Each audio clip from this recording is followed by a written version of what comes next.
This channel does not promote any violent, harmful, or illegal activities. All content provided by this channel is meant for an educational purpose only. আজকে শুরুতেই গোয়েবেলসের কথা বলছিলাম না, একটা মিথ্যেকে repeat করলে বারবার বললে সেটা সত্যি হয়ে যায়। এই কথাটা ছাড়াও আরও কিছু কথা কিন্তু হিটলারের প্রচারমন্ত্রী বলেছিলেন এবং যেগুলো প্রায় মিথের পর্যায়ে চলে গেছে। প্রচার ক্ষেত্রে এগুলোর কোনো জুরি নেই।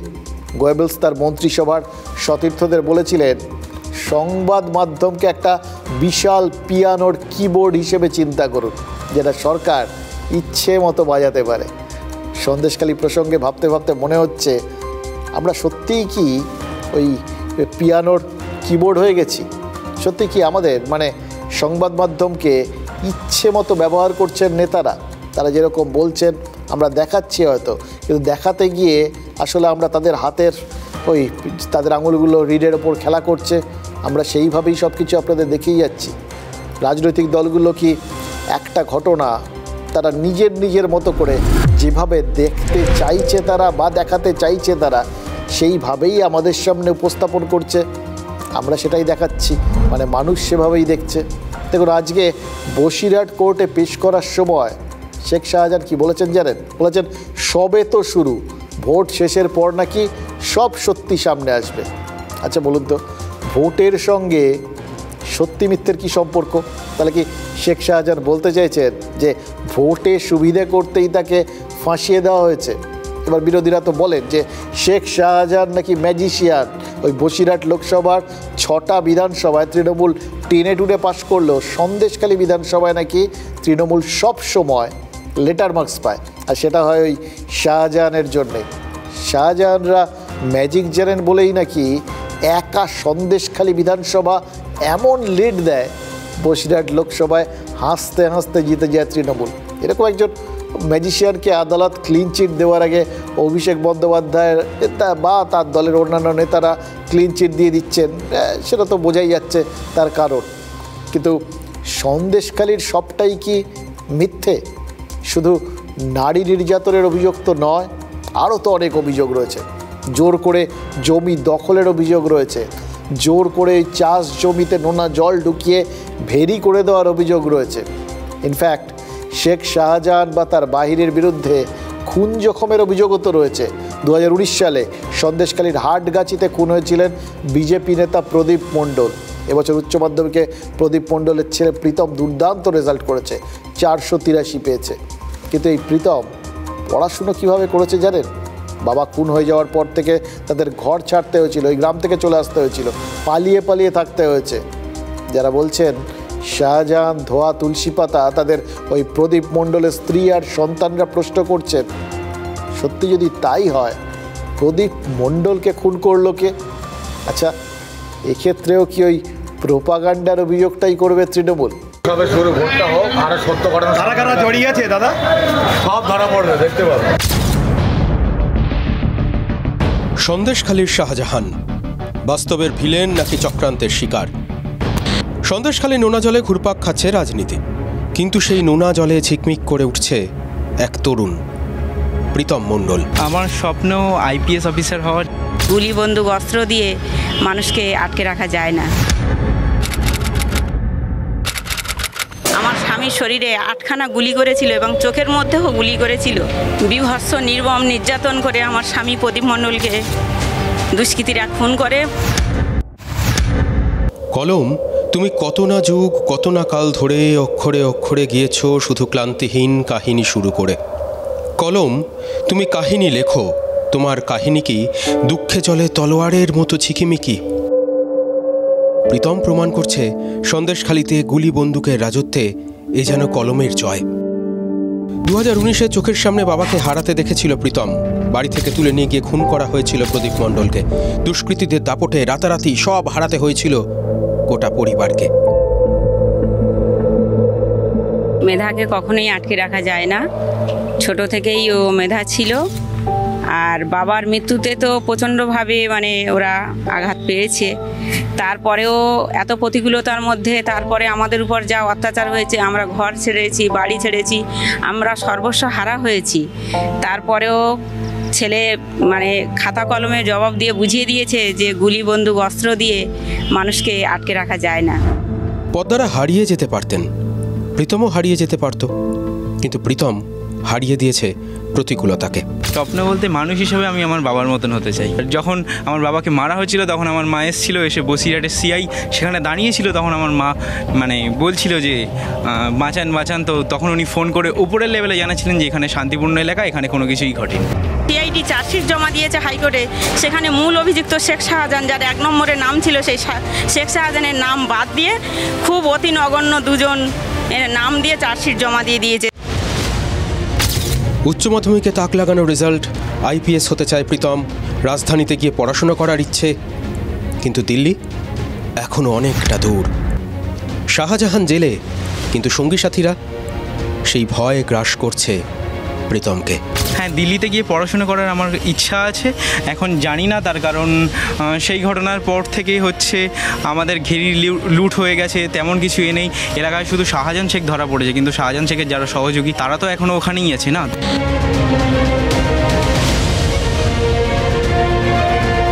Pen is mightier than sword, কলমের জোর তলোয়ারের থেকে অনেক বেশি। অন্তত এটা প্রাথমিকভাবে তো প্রমাণ করে দিল প্রীতমের মানে এই লাইনটা না, এই প্রমাণ করার জায়গাটা, এটা কোথাও গিয়ে সবাইকেই একটু বোধহয়, যারা ওই পেন্টের নিয়ে কাজকর্ম করেন তাদের কোথাও গিয়ে একটু সাহস যোগায়, হয় এটা হয়। এবং প্রীতম কি বললো শুনলেন? পুলিশ হতে চায়, আইপিএস। কেন চায়? ব্যতিক্রমী পুলিশ হওয়ার জন্য, নাকি চোখের সামনে তার যে অভিযোগ ওই সিআইএর সম্পর্কে, সেটা দেখে পুলিশ ঠিক কীরকম হওয়া উচিত সেইটা বোঝানোর জন্য প্রীতম পুলিশ হতে চায়? হতে পারে যে কলম দিয়ে রক্তকে মুছে দিতে পারে, সে তো অন্যরকম, তাকে মানতে হবে, জানেন তো। এবং প্রীতম দিল্লি যেতে চায়। দিল্লি বহুদূর কিনা সেটা আমরা জানি না, তবে দিল্লির কথায় মনে পড়ছে, জানেন তো, এই দিল্লির পানশালায় খুন হয়ে যাওয়া সেই জেসিকা লালের কথা। দিল্লি পুলিশ গ্রেফতার করেছিল মূল অভিযুক্ত এক প্রভাবশালীর ছেলেকে, তার সঙ্গে আরও বেশ কয়েকজনকে গ্রেফতার করেছিল। কিন্তু জেসিকার পরিবারের অভিযোগ কী ছিল জানেন? রাজনৈতিক চাপের মুখে সমস্ত সাক্ষী নাকি সাক্ষ্য প্রত্যাহার করে নেয়, কেউ সাক্ষ্য দেয়নি। ফরেন্সিক পরীক্ষার আগে নাকি ব্যবহৃত বুলেটটা শুধু বদলে দেওয়া হয়েছিল বেবাক। ফলে নিম্ন আদালতে খালাস হয়ে যায় দোষীরা। হ্যাঁ, পরবর্তীকালে সুপ্রিম কোর্ট ওই দোষীদের শাস্তি দিয়েছিল, কিন্তু নিম্ন আদালতের রায়ের পর প্রশ্ন উঠে গেছিল, তাহলে জেসিকাকে খুন করলো কে? বুলেটে নেই, কেউ দোষী নয়, তাহলে কি জেসিকাকে কেউ খুনই করেনি, হত্যাই করেনি? No one killed Jessica.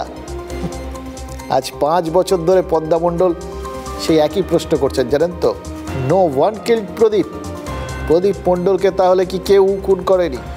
উচ্চ মাধ্যমিক এই পরীক্ষাটা প্রীতমের কাছে একটা বড় হার্ডেল ছিল, একটা প্রমাণ করার মঞ্চ ছিল, সেটা করেছে সে। এবং তারপর এই প্রশ্ন তোলার সুযোগটা সে পেয়েছে, তার মা পেয়েছে, আর তার সঙ্গে সঙ্গে বিরোধীরাও পেয়েছে। প্রীতমের সাফল্যে অভিনন্দন জানিয়ে সোশ্যাল মিডিয়ায় পোস্ট করেছেন শুভেন্দু অধিকারী, আর সেই সঙ্গে বিরোধী দল নেতা মনে করিয়ে দিয়েছেন প্রদীপ মণ্ডলের খুনিরা কিন্তু এখনও অধরা। আর সন্দেশখালীর সব অভিযোগ যদি মিথ্যেও হয়, তাহলে এই অভিযোগের মোকাবিলা সেটা কি করে করবে?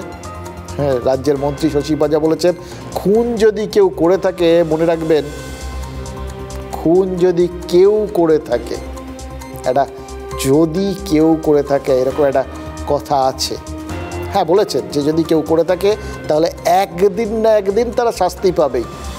মুশকিল হচ্ছে কি জানেন, এই প্রশ্নটা অদ্ভুতভাবে পরিষ্কার, উত্তর সেটাও হয়তো সবার জানা।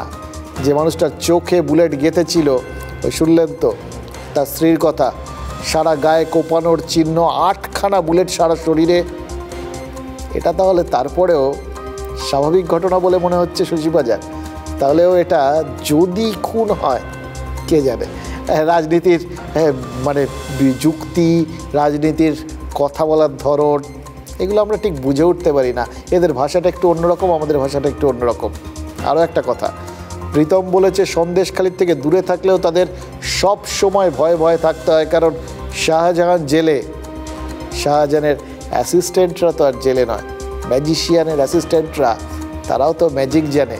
তাদের সবাইকে তৃণমূল সৎপাত্র বললেও প্রদীপ মণ্ডলের পরিবার যে কেন সেটা মানতে পারছে না সেটাই বুঝে উঠতে পারছি না, জানেন তো। কোথাও যদি হত্যা ইত্যাদি হয় এগুলো তো পুলিশের কাজ, পুলিশ সেটা দেখবেন, শাস্তি তারা পাবেন। এই মৃত্যু কাম্য নয়। এবং নিশ্চয়ই যে ছেলেটি তার বাবাকে হারিয়েছেন, এখন সে পড়াশোনা করেছে, তার প্রতি আমাদের সমস্ত রকম সমবেদনা শুধু নয়, আমরা যদি কিছু করতে পারি তার জন্য নিশ্চয়ই সেটা আমরা করতে পারি, করার চেষ্টা করব।